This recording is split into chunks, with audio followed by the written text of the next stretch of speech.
శ్రీకృష్ణుడి గురించి శిల్పారామంలో శ్రీకృష్ణుని జననం నుంచి ఆఖరి వరకు కూడా మొత్తం అన్ని ఈ యొక్క రాతి శిల్పాల మీద చెక్కడం జరిగింది.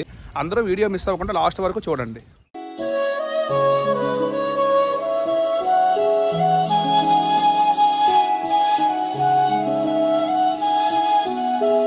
తక్కువ సమయంలో శ్రీకృష్ణ పరమాత్ముడి యొక్క మొత్తం చరిత్ర తెలుసుకుందాం. వీడియో ఎవరు మిస్ అవ్వకుండా లాస్ట్ వరకు చూడండి. ద్వాపర యుగంలో మధురలో కంసుడి కారాగారంలో దేవకీ వసుదేవులకు శ్రీకృష్ణ పరమాత్ముడు జన్మిస్తారు. పుట్టిన వెంటనే తన తండ్రి అయిన వసుదేవుడు శ్రీకృష్ణ పరమాత్ముడిని తీసుకుని యమునా నది దాటించి రేపల్లిలో ఉండే నందుడి ఇంట చేరుస్తారు. అక్కడి నుంచి శ్రీకృష్ణ పరమాత్ముడు గోకులంలోనే పెరుగుతాడు.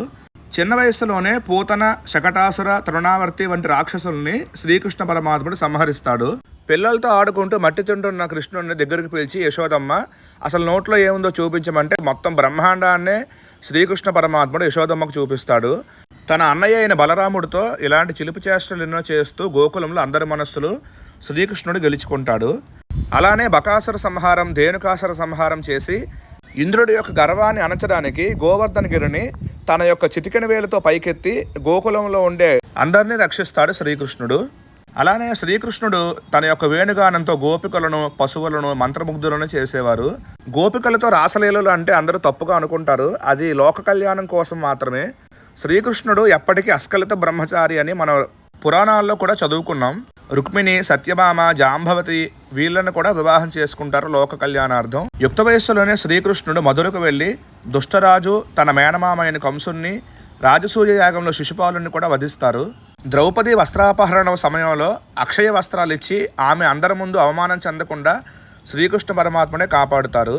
అలానే పాండవులకు మేనమామగా, ఆపద్బాంధవుడిగా ఎల్లప్పుడూ తోడు ఉండి వాళ్ళను కాపాడుతూ వస్తూ ఉండేవారు. పాండవులకు, కౌరవులకు యుద్ధం సమయంలో విషాదంలో ఉన్న అర్జునుడికి భగవద్గీతను బోధించి కర్తవ్యోన్ముక్తుణ్ణి చేస్తారు. తన విశ్వరూపాన్ని ప్రదర్శించి సకల చరాచర జగత్తులో నేనే ఉంటానని చెప్పి కూడా నిరూపిస్తారు. అలానే పాండవుల విజయానికి కూడా శ్రీకృష్ణ పరమాత్ముడే కీలక పాత్ర పోషిస్తారు. అలానే పాండవులందరూ చనిపోవడానికి సిద్ధంగా ఉన్న భీష్ముడి దగ్గరికి వెళ్ళి ఎన్నో ధర్మపరమైన సందేహాలన్నీ తీర్చుకుంటారు. జర అనే వేటగాడు శ్రీకృష్ణుడి పాదాలు చూసి జింక కాళ్ళు అనుకుని బాణం వేస్తారు. ఆ బాణం తగిలి శ్రీకృష్ణుడి యొక్క కాళ్ళకు గాయం అవుతుంది. కానీ ఆ జర అనే వేటగాన్ని క్షమించి శ్రీకృష్ణుడు అతనికి మోక్షాన్ని ప్రసాదించి తన భౌతిక దేహాన్ని వదిలి శ్రీకృష్ణ పరమాత్ముడు వైకుంఠానికి వెళ్ళిపోతారు.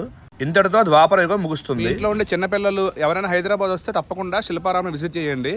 శిల్పారామం చూడడం వల్ల ఇలాంటివి ఎన్నో మనం చూడొచ్చు. చిన్నపిల్లలకు కూడా ఇలాంటి విషయాలు తెలుస్తాయి. ఇప్పటి కాలంలో ఎప్పుడు ఈ సినిమాలు, ఫోన్లు ఇవే ఎక్కువగా ఉన్నాయి.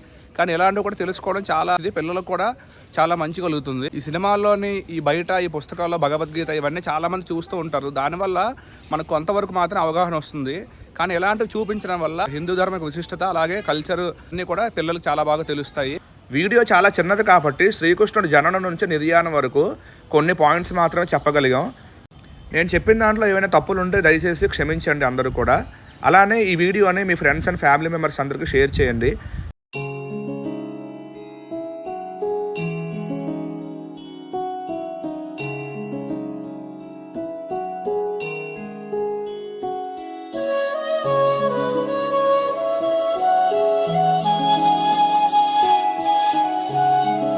ఈ వీడియో మీకు నచ్చినట్లయితే జై శ్రీకృష్ణ అని కామెంట్ చేయండి.